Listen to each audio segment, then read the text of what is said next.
Good morning, Florida Center FASDers. Hi, Tamara. Hi, Bailey. Hi, everybody. Good morning. My name is Amy Weinberger, and this is a meet and greet regarding kicking off the Parent Cafe. So you can. I just want everyone to see Amy before we go. This is Amy.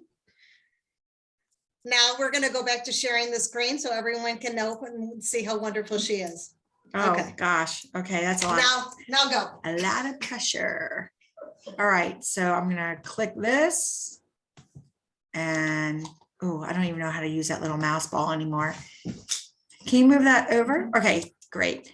And how do you scroll down? Can you be my tech girl? Mm-hmm. Okay, so welcome to the Parent Cafe. Keep going. Just get closer so you can be my tech girl. So the objective of the Parent Cafe with FASD and the Lean on Me project is to be able to get to yes while we navigate the education system together. And everyone's going to have a little bit of a different experience, or some will have things that overlap, but this is that moment to be able to learn how to get to yes as an advocate for your child. So this is a collaboration, and we're so excited to be able to do that. We're going to go on.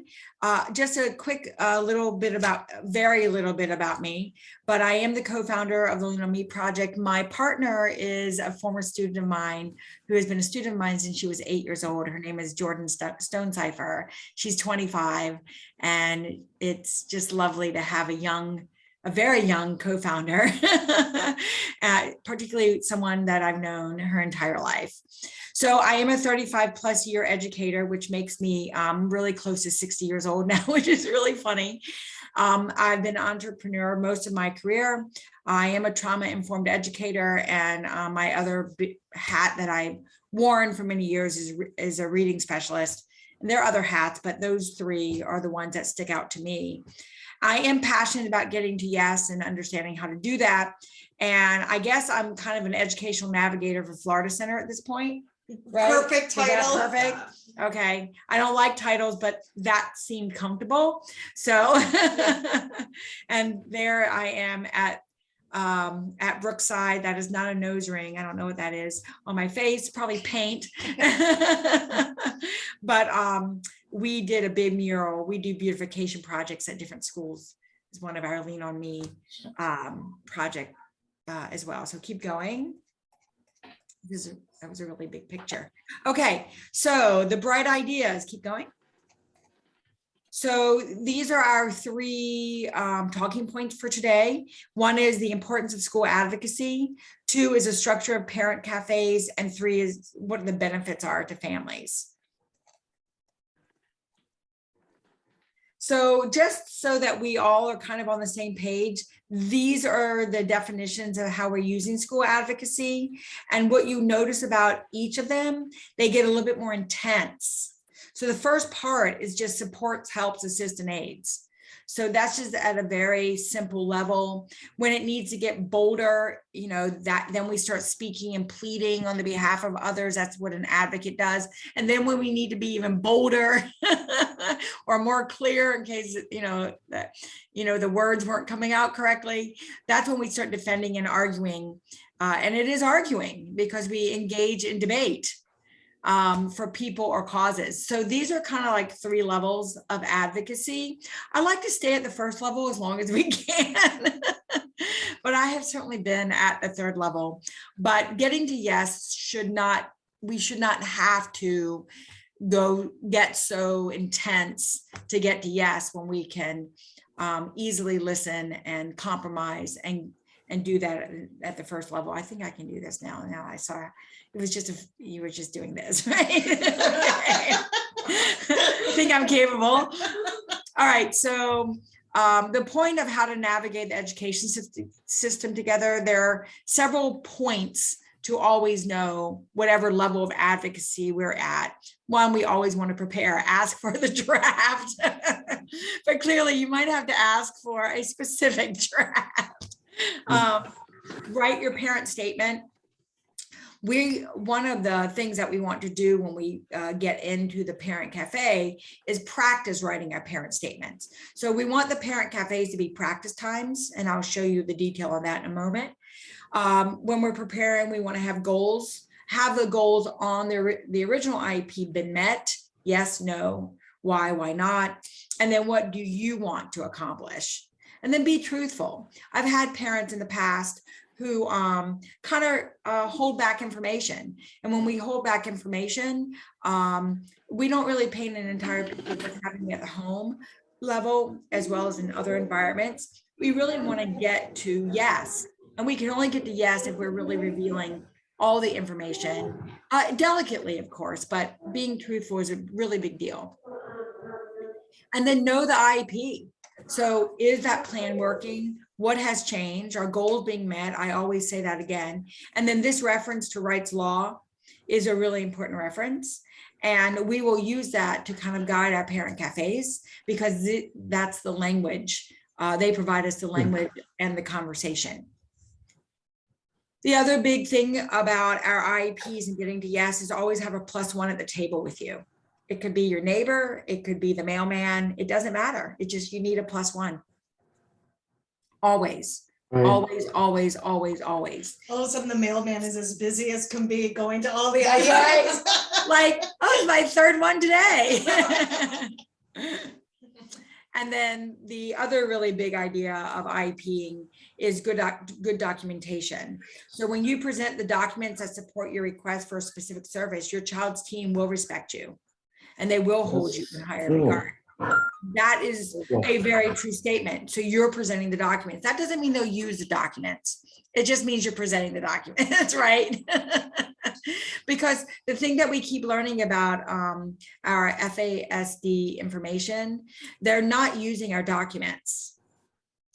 And they'll say things like, hey, can everyone go ahead and mute, please? Diane, welcome. If you could just mute, that'd be lovely. Or Tracy, I'm not sure if you can mute, please. So that's really important. So we're giving them good information, but that doesn't mean they're using it, which is annoying, because we'll get things like, oh, we need it to be from a real doctor. And we're like, what? Well, that's a psychologist. They are real doctors. You know, so there's this medical versus the psychological versus the neurological. There's all kinds of things that when we present, that's not, the message isn't always getting through loud and clearly. How will the structure of the cafes look? Well, they'll be conversational. We'll have a topic. Now, you guys are, ladies and gents are also presenting topics to us. So that will be part of the conversations. And then we'll give you a detailed, you know, we want it to kind of be planned out, but at the same time, we want to address needs that are going on. The other part of the parent cafe is being able to practice advocacy on behalf of your child or teen. And that actually means together writing the parent comments, like we sit and do it. We want it to be an active takeaway. And then finally, we want those things to be able to get you to yes. So that is, this is the structure. It's kind of 3 parts. The conversations go throughout the whole time, but the practice is so important. And then what are your benefits of even doing this? Well, we hope that you can relationship build between your school and yourselves, so that it's not a you and them or a us and them, or, you know, we hope that we can actually build some bridges. We're not looking for perfection. We're looking for we're looking for better, right? We're looking that things go better, truly. And the other point of the Parent Cafe with Florida Center is that you gain confidence to navigate the process. That does, you know, I will still be happy to join you at IEP meetings, as will Jen. But at the same time, we want you to know that you can do it. You still bring your +1. It doesn't have to be one of us, but we want you to have that confidence and have the language. And it's also for community support when we're all online together. And, you know, one of the questions that came up regarding support is, you know, I actually wrote this down. Hold on. It is. So what happens when I get that phone call and it shows up on my phone? It's a school. And again, like how am I supposed to be with that? So that's the kind of support that we can offer during these parent cafes. And finally, we hope that you join us.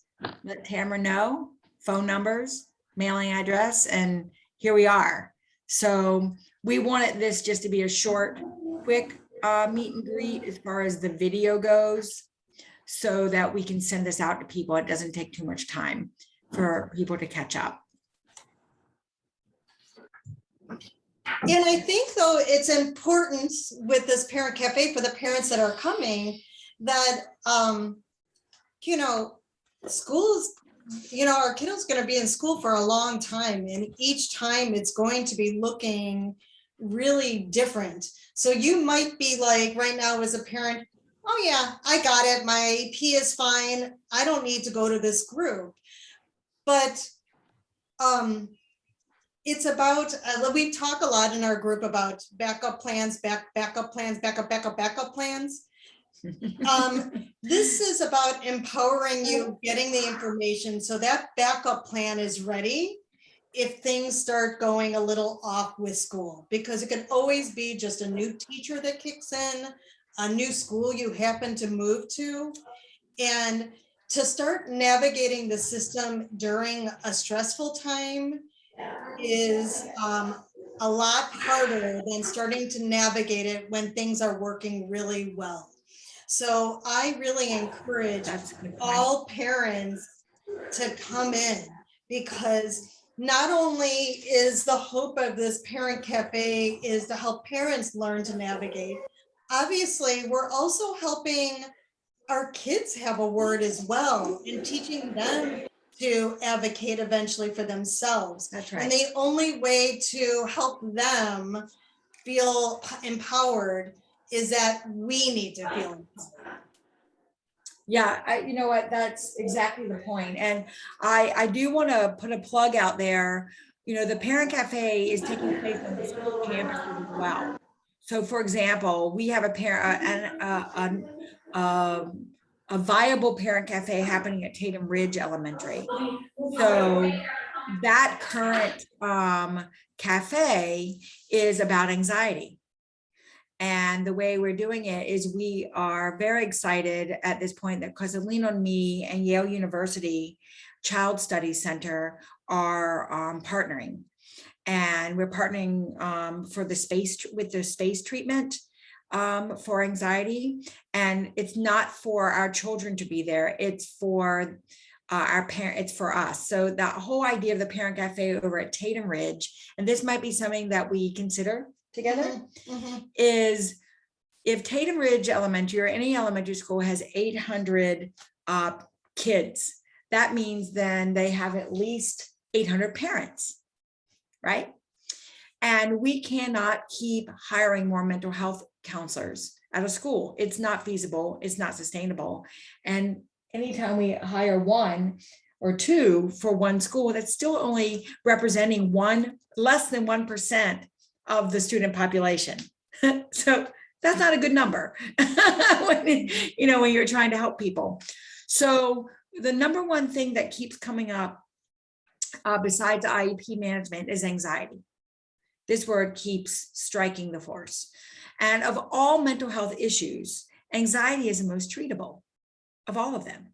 So what if we have those 800 people at any given elementary school, and those who want to jump on board, we actually train ourselves to be able to do CBT, cognitive behavior therapy, in our homes for our kids and rely on ourselves? What if we are parenting, but we also gain the tools so we can reduce anxiety and then reduce mental health illness by middle and high school? Now that to me is a very worthwhile, sustainable way to go. So we're all still parenting. We're all going to do right and wrong things. We're all going to do things that we think work and then until they don't. But what if we actually have the tools and we go to school for it and our community supports us? So while we learn the IEP process, which is still going to be there, what else can we be doing to reduce mental health illness? Because with FASD and any other comorbidics that surround our students, anxiety is still a lead. It's a cause, it's a driver. And we have to do something about it. And we can't afford it. It can't just be therapy based with the therapist. What can we do as parents? So that's another thing I present and bring. And I have a big meeting coming up with a foundation to, whoop, whoop, to be able to roll this out. And Dr. Ellie Leibowitz is the head of the Yale Study Center. And I think that'd be, and he said to me, I said, have you piloted it in any schools? He said, no. I said, well, what do you need? He goes, well, I need a school. I said, check. I need some money. I'm like, check. And we need permission. I'm like, well, check. Okay, let's go. So this is kind of the next stage. So while I think the IEP planning and management conversations at the parent cafes are going to be extremely important, there's this other opportunity that I hope that Florida Center will also kind of combine on so that we can start becoming proactive in reducing anxiety. We've got to do something. Well, and I think that the anxiety, there's the tools that I think continue. So all I have to say is for any parent that's not on here and for those that are on, the more that we come together, the more we're also going to be able to understand the anxiety, because the root of anxiety can be so many different things. It could be that we're not aware of a diagnosis and we're left with school being so stressful. It could be just the life we're living in. And so, you know, as what's so wonderful with this partnership, and that's where the more you come, the more that you're going to be having your input of what you want in this group. We can go in lots of different ways, which is going to be a little different than the support group. Diane or Diane? Oops, yes, that would be Diane. Good morning, ladies. Okay, I found that, okay, I've had custody of my grandson now since. Wait, I apologize, Diane. Yes. What I'm going to do, wait, it's Diane, right? Diane, Sorry, no I don't worries. have my glasses on. I am going to stop the recording because I don't want to be sharing all of this stuff right now. Right, So right. I'm just going to finish the ending of this recording. Gotcha. So everyone, if anyone wants any more information about the Parent Cafe, please contact me. This is going to be a wonderful opportunity. Super excited. Hey, thanks for the clap. And